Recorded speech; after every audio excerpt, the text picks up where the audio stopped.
Boa noite mais uma vez, que a graça de Deus continue sendo derramada sobre nós. Queria convidar você a abrir a sua Bíblia, lá no livro de Apocalipse, capítulo 22. Esse é o texto mais fácil de achar na Bíblia, porque é o último capítulo do último livro, então é você só abrir nas últimas páginas que você vai encontrar. Apocalipse capítulo 22.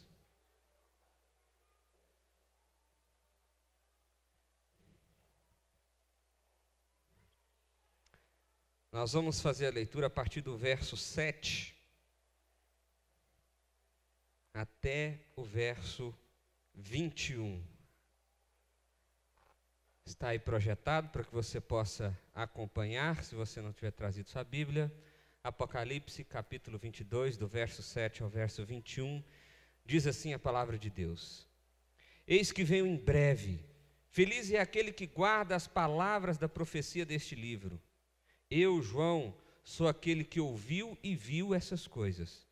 Tendo-as ouvido e visto, caí aos pés do anjo que me mostrou tudo aquilo para adorá-lo. Mas ele me disse: não faça isso.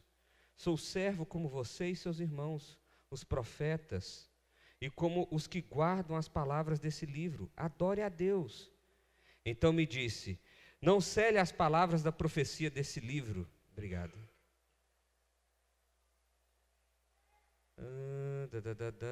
Então me disse: não cele as palavras da profecia deste livro, pois o tempo está próximo. Continue o injusto a praticar injustiça, continue o mundo na imundícia. Continue o justo a praticar a justiça, continue o santo a santificar-se. Eis que venho em breve. A minha recompensa está comigo, e eu retribuirei a cada um de acordo com o que fez. Eu sou o Alfa e o Ômega, o primeiro e o último, o princípio e o fim. Felizes os que lavam as suas vestes e assim têm direito à árvore da vida. Podem entrar na cidade pelas portas.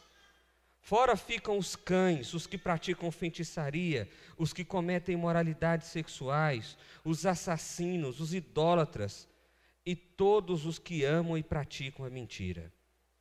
Eu, Jesus, enviei o meu anjo para dar a vocês este testemunho concernente às igrejas.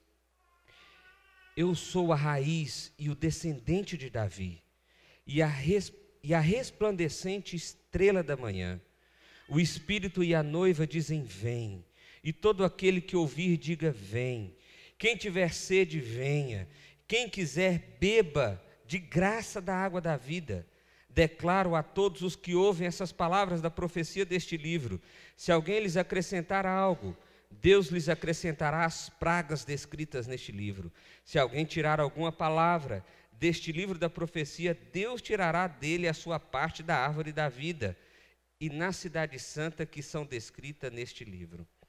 Aquele que dá testemunho dessas coisas diz: sim, venho em breve. Amém. Vem, Senhor Jesus.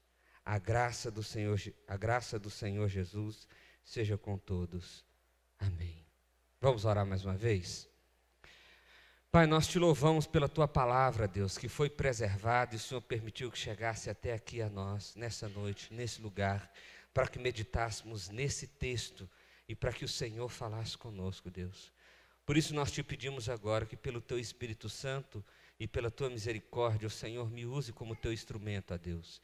Que o Senhor fale aos nossos corações, que o Senhor penetre no mais fundo da nossa alma, ó Deus.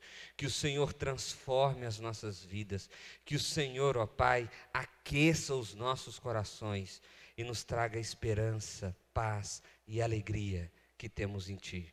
É assim que nós oramos, em nome de Jesus. Amém. Irmãos,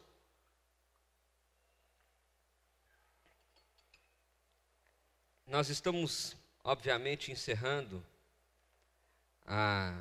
essa série de pregações no livro de Apocalipse. Nós nos propomos a falar sobre Apocalipse 20, 21 e 22, o último bloco do qual João conta ou reconta a história do início e do fim do mundo.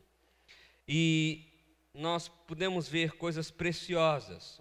Algumas coisas que nós precisamos sempre relembrar é que esse texto ele tem destinatários específicos, que são as 7 igrejas da Ásia Menor, que estão ali no início deste capítulo.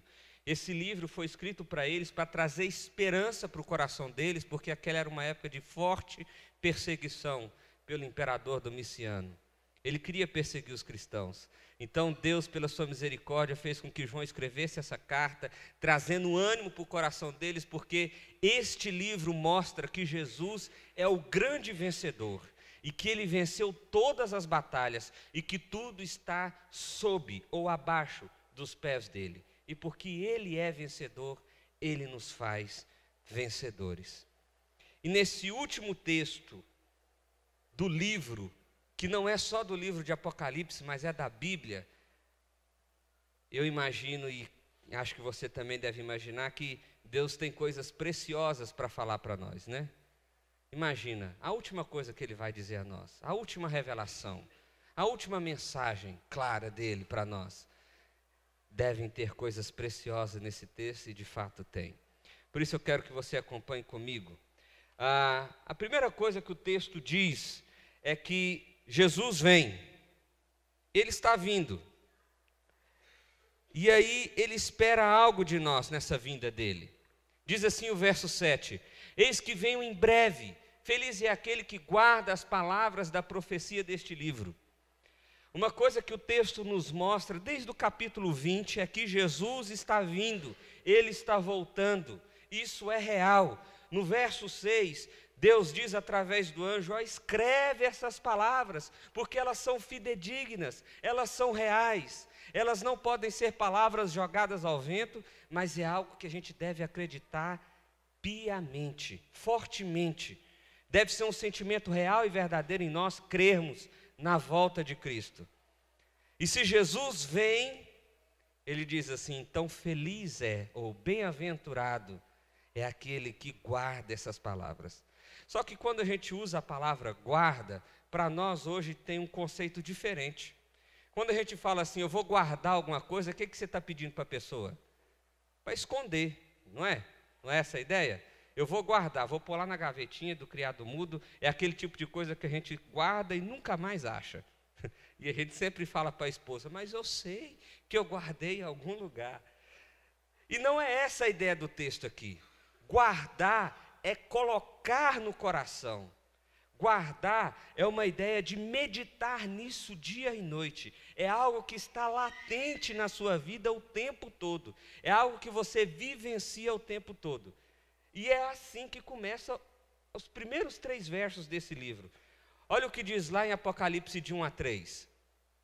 Revelação de Jesus Cristo que Deus lhe deu para mostrar aos seus servos o que em breve há de acontecer. Ou seja, é algo que Deus está dando para que a gente saiba o fim da história. Ele enviou o seu anjo para tomá-la conhecida ao seu servo João, que dá testemunho de tudo que viu. Isto é, a palavra de Deus e o testemunho de Jesus Cristo. E de certo João dá esse testemunho, porque a gente acabou de ler o texto do João dizendo que viu e ouviu. E aí olha só o que ele diz no verso 3. Feliz é aquele que lê as palavras desta profecia, felizes aqueles que ouvem e guardam o que nela está escrito, porque o tempo está próximo. Essa mesma expressão é usada lá em Salmo 1, quando diz que bem-aventurados aqueles que meditam na lei do Senhor de dia e de noite. A ideia de meditar ali é a mesma ideia de guardar. Meu irmão, a palavra do Senhor é algo precioso, é algo maravilhoso. Ela não serve para encostar a porta. Ela não serve para ficar aberta. E esta palavra em especial aqui, esse livro aqui, não tem nada de mágico. Então, se eu deixo ele aberto na minha casa, para que os espíritos maus vão embora, isso não tem efeito nenhum. Porque isso aqui é um papel impresso. Isso aqui não... O livro em si, ele não é precioso. Ele não é precioso. Agora, as palavras que estão aqui nesse livro, a mensagem que está aqui nesse livro, ela é preciosíssima. Aliás, é o que de mais precioso existe na face da terra. E bem-aventurado, feliz é aquele que ouve essas palavras, mas não só ouve, mas as guarda, a medita nela, pratica essas palavras, vive essas palavras. Porque Jesus está dizendo assim: eis que venho em breve. Eis que venho em breve. E se Jesus vem em breve, e se é nosso dever guardar essa palavra, meditar e viver nessa palavra, a gente deve adorar a Deus.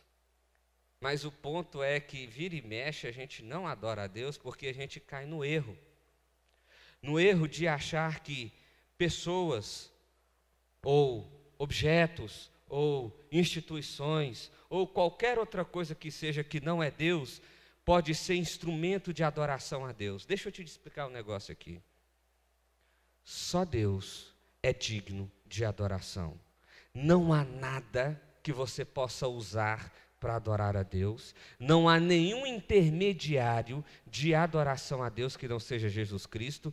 Não há nenhum objeto, instituição, pessoa ou qualquer coisa que seja que é digna de adoração, mesmo este sendo instrumento de Deus na vida de alguma pessoa. O que eu quero dizer aqui? Olha o que acontece. João, o apóstolo João, aquele que conviveu com Jesus, que deve ter passado por experiências extraordinárias, das quais não estão descritas aqui na Bíblia, que viveu algo maravilhoso como apóstolo de Cristo, vendo toda aquela cena, encerrando a história, ele olha para o anjo que mostrou tudo aquilo, e o que ele faz? Ele ajoelha e adora o anjo.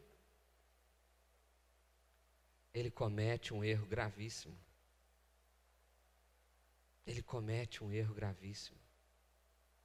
E o anjo corrige esse erro. Ele diz assim: ei, levanta. Eu sou conservo contigo, eu sou servo que nem a você.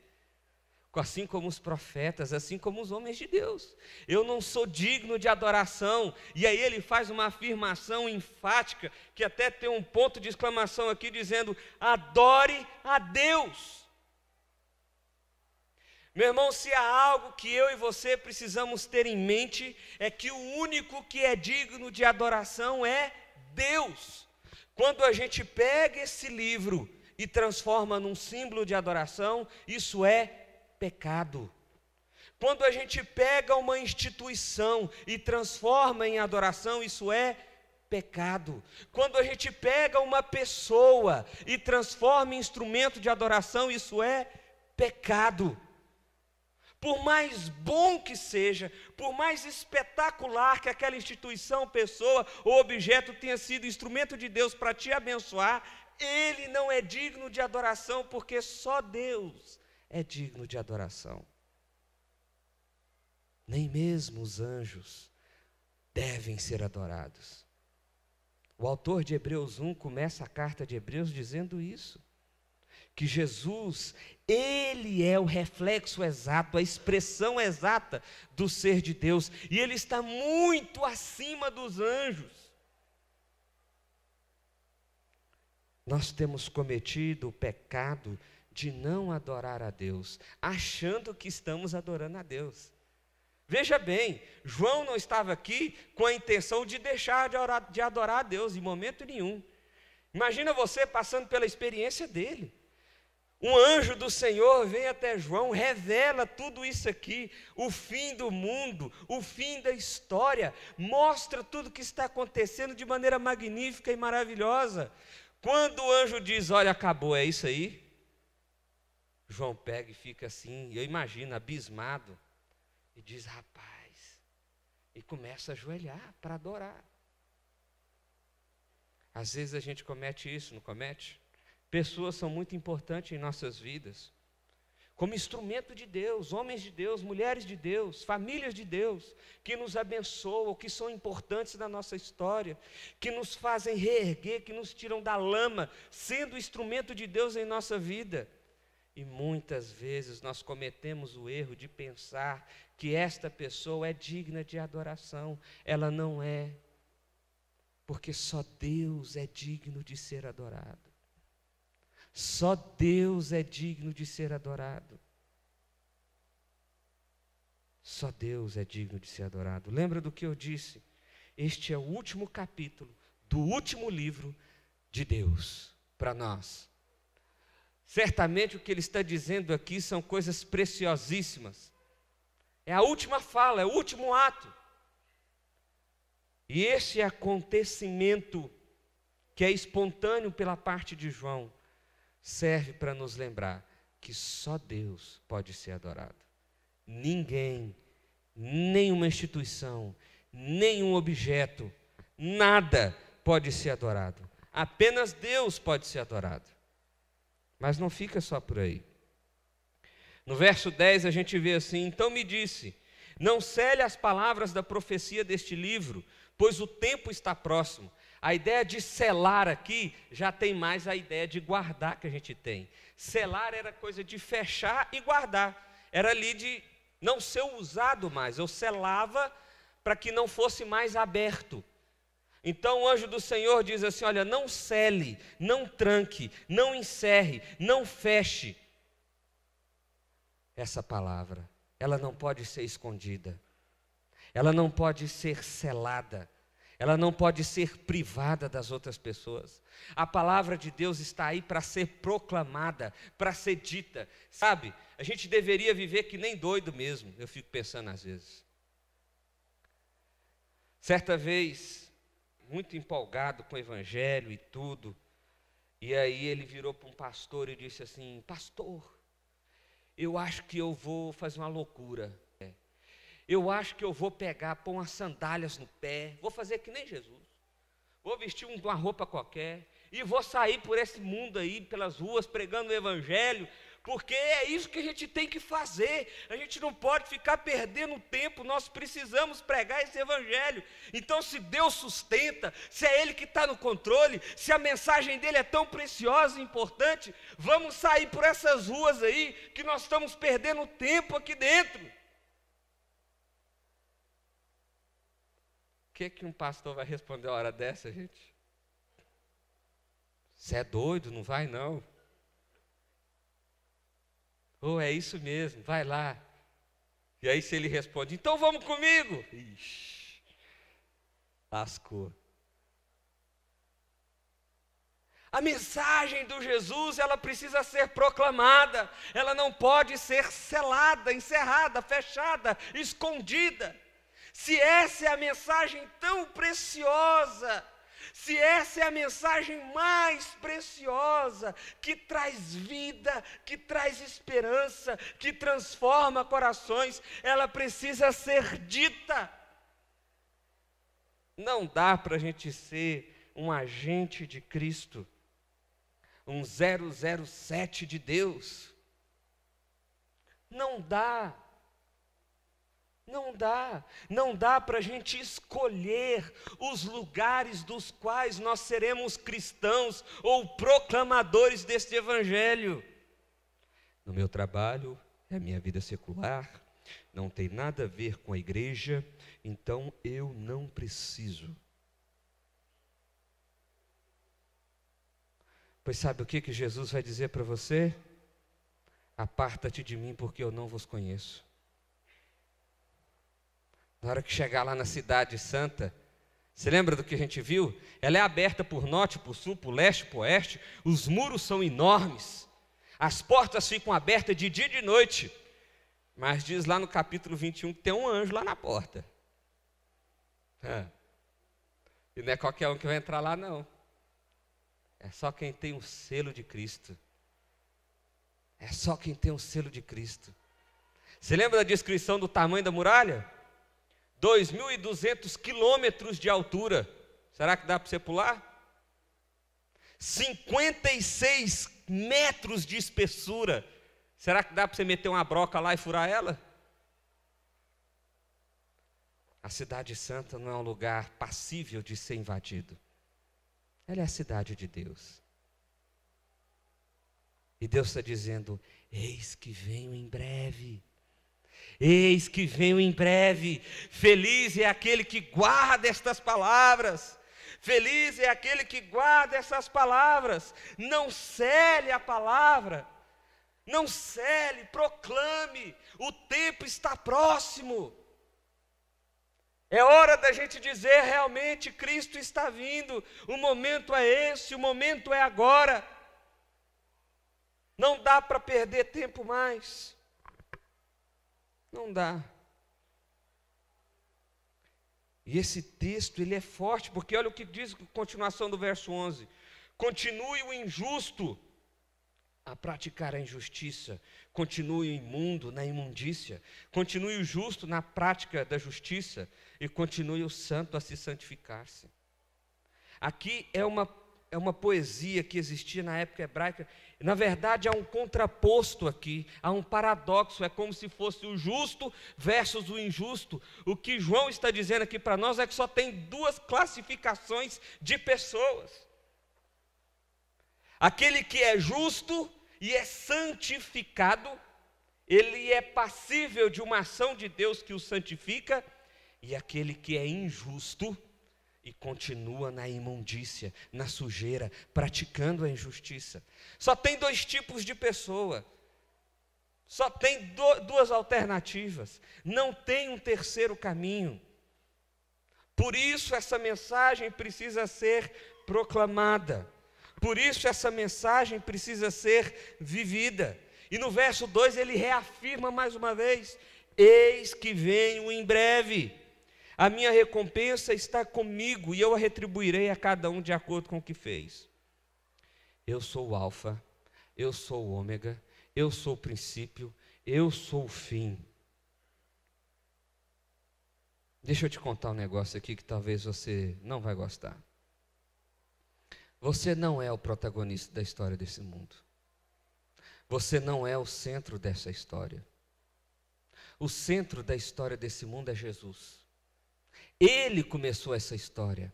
Ele é o protagonista da história da humanidade, da terra e da criação.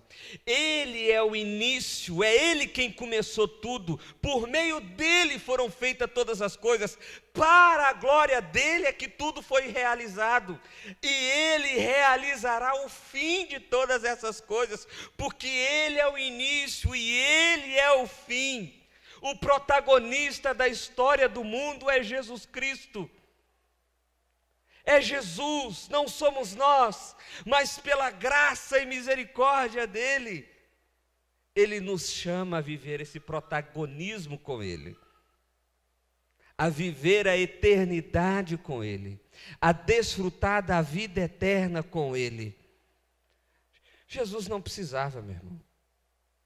Jesus não precisava. Ele poderia deixar todos nós morrermos, acabar tudo, porque se Ele não vir, você acha que esse mundo não vai acabar naturalmente? Você tem alguma dúvida que esse mundo vai acabar por nós mesmos?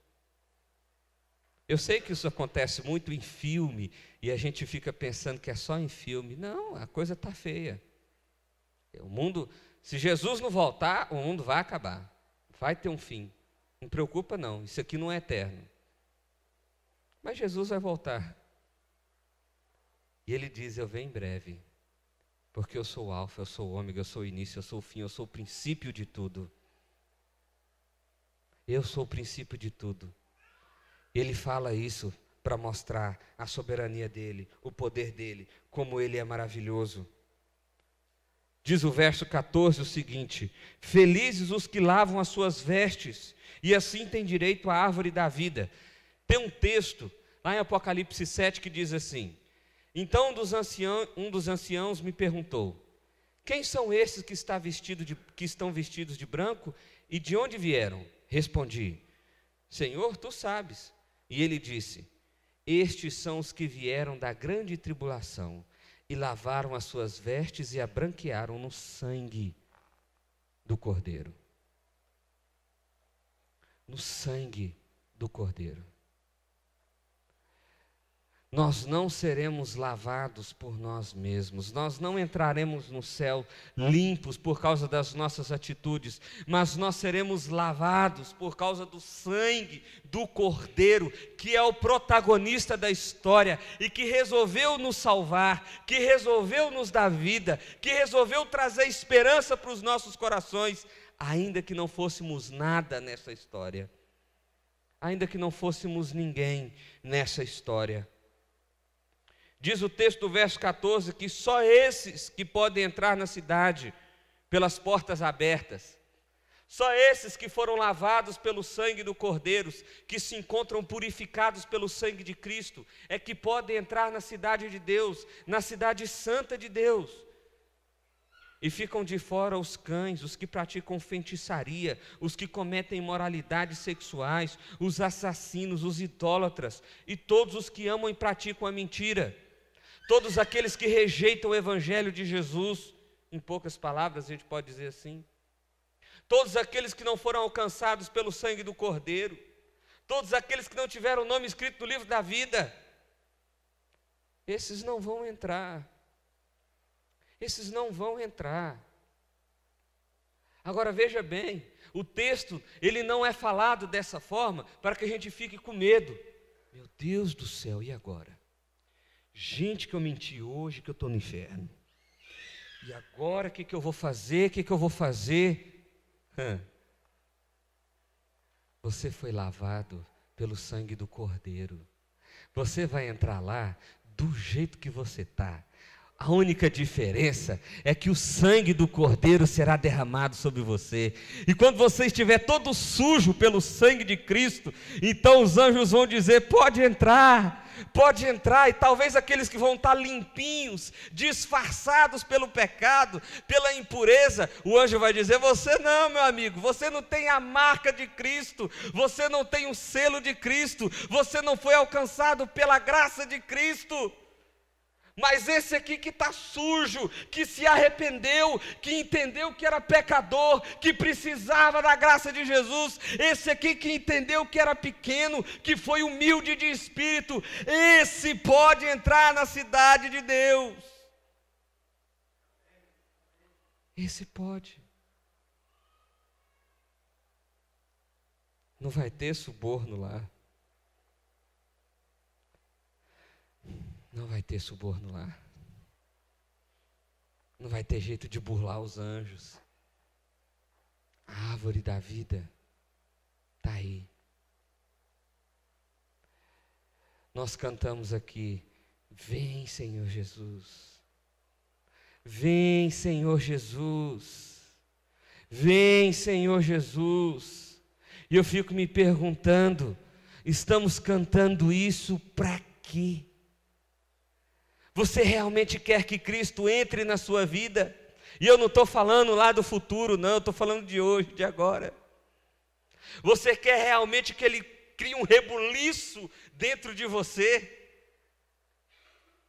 Porque Ele vai te começar a mostrar como você é pequeno, como você é pecador, como você carece da graça dEle, como é a esperança dEle que te dá vida. Ele vai te mostrar como é importante depender dEle, das forças dEle, ter Ele como Senhor, ter Ele como padrão.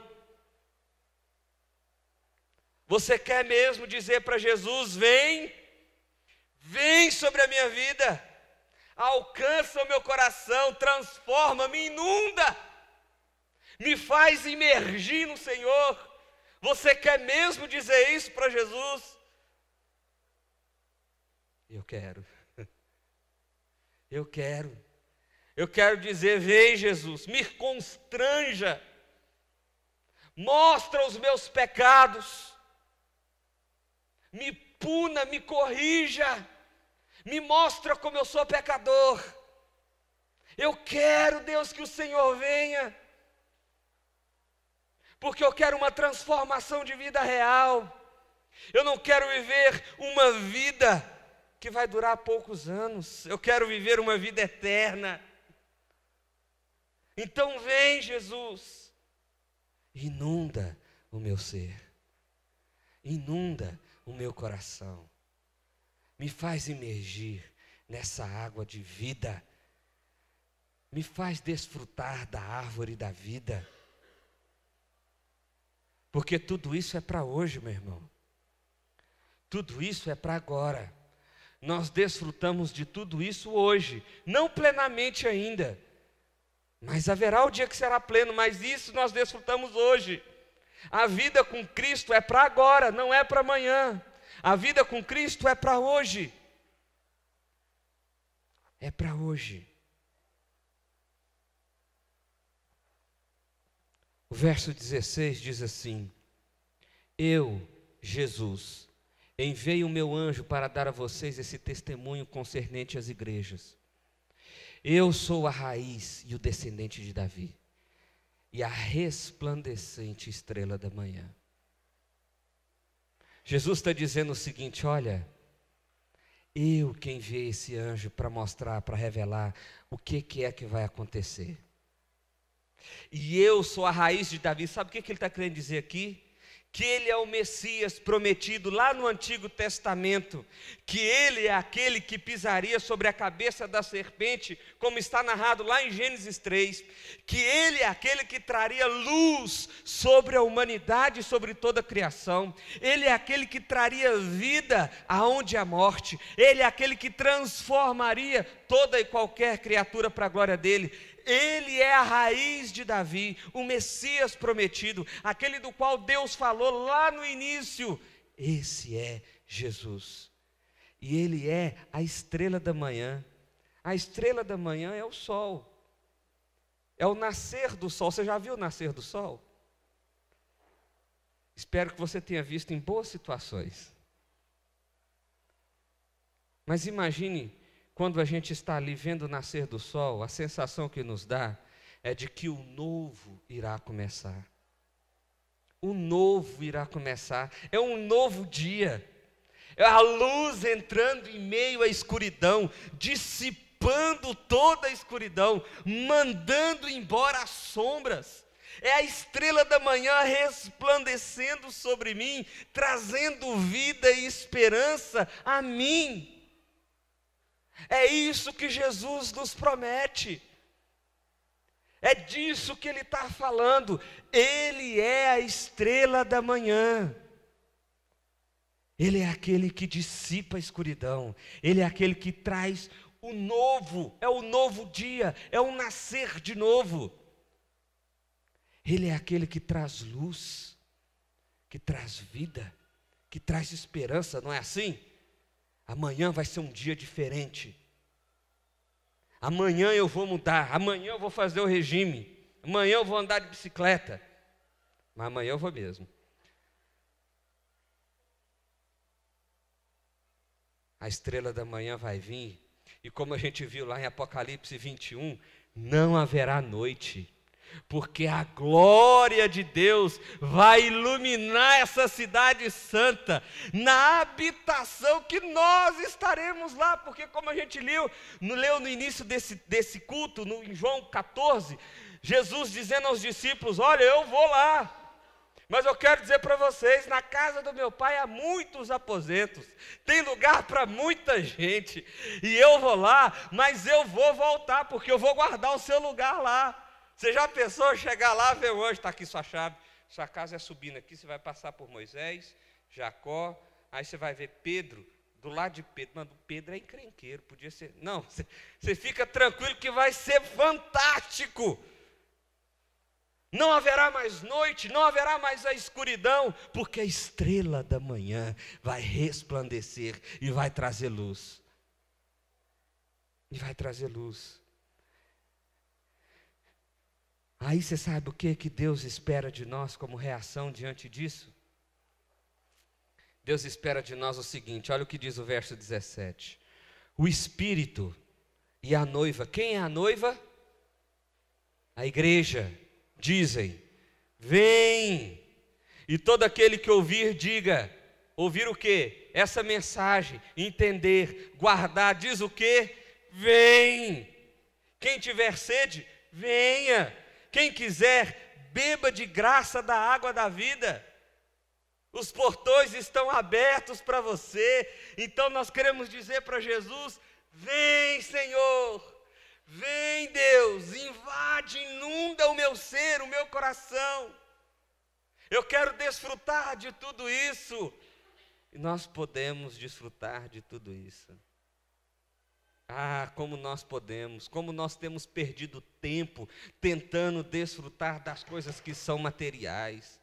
Como nós temos perdido tempo querendo desfrutar dos valores que esse mundo provisório impõe a nós. Como nós temos perdido tempo e dor de cabeça à toa, querendo ser o que esse mundo diz que é importante ser. Enquanto nós poderíamos olhar para Deus e dizer: oh Deus, vem, eu vou viver para a tua glória. Os meus olhos vão glorificar a Ti, Deus. As minhas mãos vão glorificar a Ti. O meu corpo vai glorificar a Ti. O meu pensar, não foi isso que nós cantamos quando dizemos ao Senhor: reina em mim, ó Deus. Por isso que a igreja diz: vem. A igreja não tem nada a temer.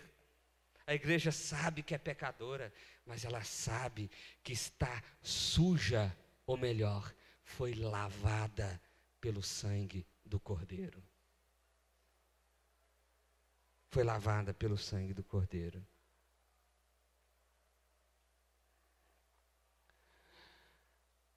Jesus também é a nossa testemunha. Essa foto está meio apagada, mas é a foto daqui, de um dos nossos cultos.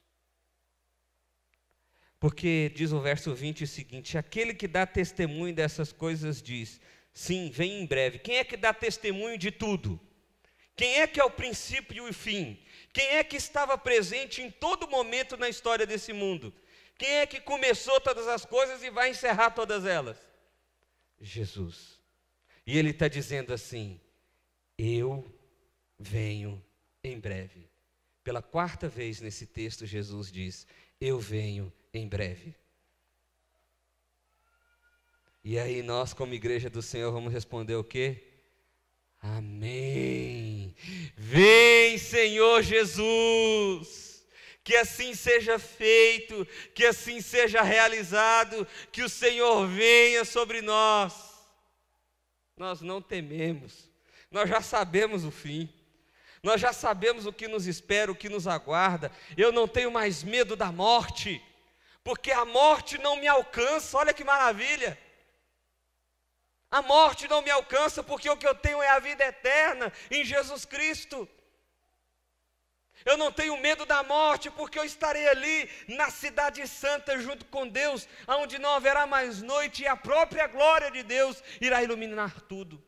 Eu não tenho mais medo da morte, porque o meu nome foi escrito com o sangue de Cristo, pelo próprio Cristo, no livro de Cristo, que é o livro do Cordeiro, o livro da vida.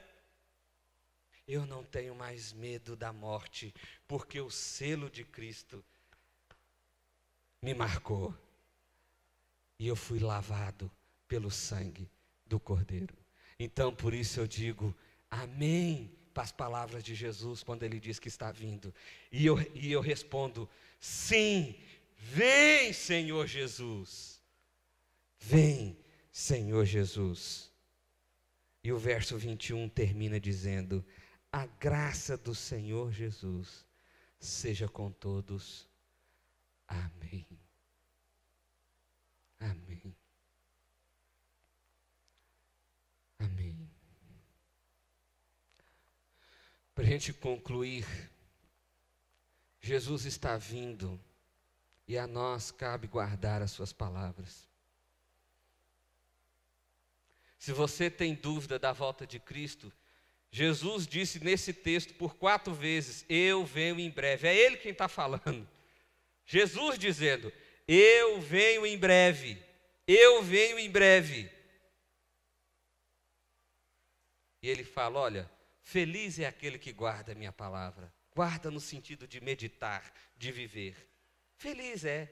Vive feliz. Bem-aventurado é esse que guarda a palavra de Deus, que vive a palavra de Deus, que não tem medo da palavra de Deus, porque essa é uma palavra de vida, de esperança, de luz. Só Deus é digno de adoração. Se, meu irmão, você tem colocado seu filho entre você e Deus, eu quero dizer para você: só Deus é digno de adoração. Se você tem colocado os seus pais entre você e Deus, eu quero dizer: só Deus é digno de adoração. Se você tem colocado o seu emprego entre você e Deus, eu quero dizer para você, só Deus é digno de adoração. Se você tem colocado a sua carreira, eu quero dizer para você que só Deus é digno de adoração. Você já entendeu a ideia, né? Só Deus é digno de adoração. Ninguém, nenhum objeto, nenhuma instituição, nada por melhor que possa aparecer nesse mundo, pode ser adorado além de Deus. Essa é a primeira lei de Deus lá em Moisés, lá no Êxodo 20. É a primeira lei de Deus, é o primeiro mandamento. Não adorarás outros deuses diante de mim, nem fará a ti imagem de escultura, porque só Deus é digno de ser adorado.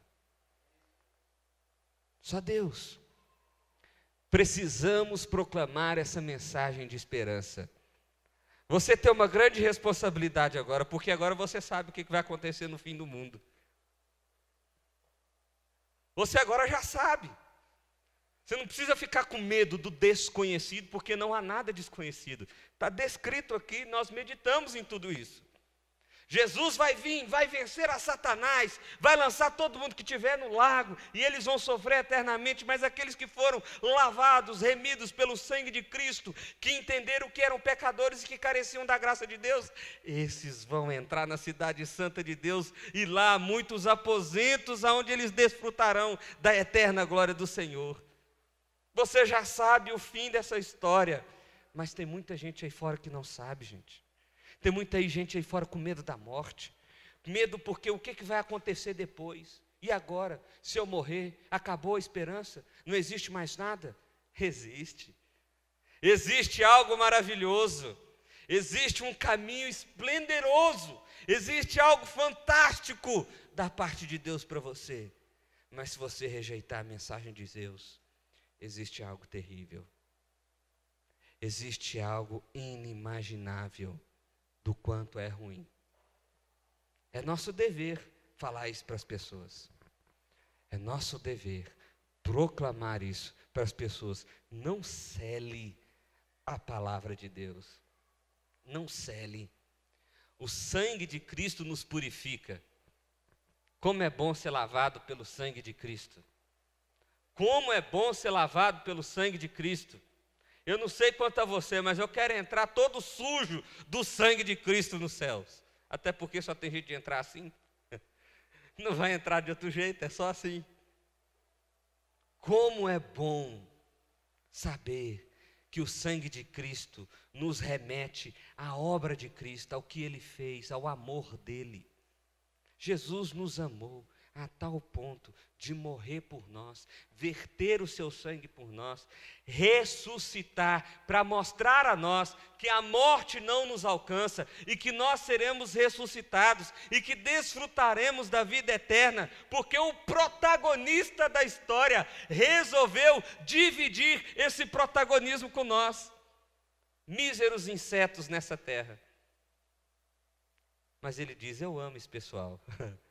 Eles são meus filhos, eles são meu povo, eu vou morrer por eles, eu vou mostrar para eles que eles não têm nada a temer, ressuscitando, mostrando a eles que há uma vida e uma vida eterna. Mas Ele está dizendo para nós agora: eu estou vindo, em breve eu estou vindo. Qual é a nossa resposta? Jesus é o nosso Redentor, Salvador, é a nossa vida.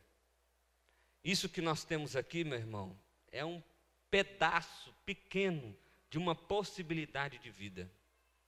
Isso aqui não é vida, não. Vida é o que está nos aguardando. Você não está entendendo. Vida é quando a estrela da manhã vier e resplandecer e dissipar toda a escuridão e toda a sombra e trazer luz a nós. Isso é que é vida. E é por isso, baseado nessa esperança, que Paulo diz lá em Romanos 5 que não falha. Vivo nessa esperança, é que eu vivo essa vida para a glória de Deus. É que eu proclamo, é que eu guardo, é que eu falo para as pessoas, é que os meus olhos glorificam a Deus, é que as minhas mãos glorificam a Deus, o meu pensar glorifica a Deus, o meu andar glorifica a Deus, os meus sonhos glorificam a Deus. Porque afinal de contas, tudo Ele já me deu. Tudo Ele já me deu. Jesus é a grande testemunha. Diz o livro de Apocalipse que Ele é a testemunha de tudo isso. E Ele vai estar lá, no dia do julgamento, dando testemunho sobre nós. Ele vai estar lá. E Ele vai falar. Como advogado fiel. Às vezes a gente canta aquela música Advogado Fiel, né? E a gente pensa que o advogado fiel é aquele que vai nos defender a todo custo. Não, é aquele que é fiel. É aquele que vai ser verdadeiro, sincero, honesto e vai dizer, olha, esse guardou a minha palavra. Ele realmente escorregou, ele pecou, mas ele se arrependia, ele entendia quem ele era humilde de espírito. E eu verti o meu sangue sobre ele, então passa para cá. E ele também vai ser o advogado fiel que vai falar, esse aqui. Teve gente que falou para ele mesmo. Teve algumas vezes que ele ouviu. Ele tinha condições de ter entendido, mas ele rejeitou. Ele preferiu acreditar no umbigo dele. Ele preferiu acreditar nas forças dele. Então esse aí pode ficar para você, Satanás. Isso aqui é um advogado fiel. Ele é a testemunha. E sobretudo, meu irmão, em Cristo, só por meio de Cristo e para a glória de Cristo, nós somos mais do que vencedores. Você precisa ter isso guardado no seu coração. Você é um vencedor. Não porque você venceu, mas porque alguém venceu por você.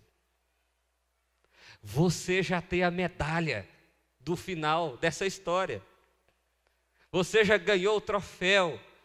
Você já é mais do que vencedor. O livro de Apocalipse foi escrito para isso. Para pessoas que estavam sendo perseguidas, passando por grandes dificuldades. E então vem a mensagem de João, trazendo esperança, dizendo, olha, continuem firmes aí. Porque Jesus já venceu todas as batalhas. E Ele, porque venceu, nos fez mais do que vencedores. E nós estamos agarrados aqui na vitória de Cristo. E junto com Cristo, nós triunfaremos sobre esse mundo. Porque nós já somos mais do que vencedores. Então continua firme. Essa é a palavra de ânimo que Deus quer nos trazer nessa noite. Continua firme. Está difícil? Continua firme, porque é nele que você é vencedor. Fora dele não há vitória, fora dele não há esperança, fora dele não há vida. Mas nele nós somos mais do que vencedores. E isso tem que provocar algum tipo de ânimo no seu coração. Isso tem que provocar algum tipo de ânimo no seu coração. Em Cristo nós somos mais do que vencedores. Amém? Vamos orar? Pai, nós queremos glorificar ao Senhor, Deus. Porque no Senhor nós somos mais do que vencedores, ó Pai. Mas Deus, nós queremos ser sinceros contigo. Não está fácil. A coisa está difícil, Pai. É difícil ser tua testemunha, Deus. É difícil ser cristão. É difícil glorificar o teu nome. É difícil viver para a tua glória nos negócios. É difícil viver para a tua glória no relacionamento conjugal. É difícil sonhar sendo para a tua glória. Por isso, Deus, nós queremos pedir ao Senhor, como igreja do Senhor, nos encoraja. Vem com teu Espírito Santo, nos dá força. Faça o nosso coração queimar de vivacidade, de vida, de esperança, de luz, que o Senhor venha. Seja a nossa estrela da manhã hoje e agora, Deus. Nos traz uma nova esperança, nos traz a esperança da vida eterna, nos faz ver que a vitória no Senhor é algo que tem que provocar algo positivo em nós, ó Deus. Nos ajuda a viver para a Tua glória em nossos negócios, em nossos relacionamentos, ó Pai, em nossa família, em nossos sonhos, em tudo aquilo que fizermos, ó Pai. Nos ajuda a fazer para a Tua glória, Deus. Mostra-nos o pecado, nos constranja, nos corrija, mas não nos faça perder o Senhor de vista. Nos mostra o Teu caminho, ó Deus. Em nome de Jesus, Deus.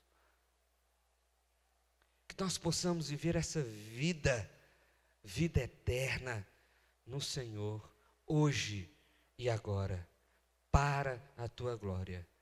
Amém. Amém. Amém.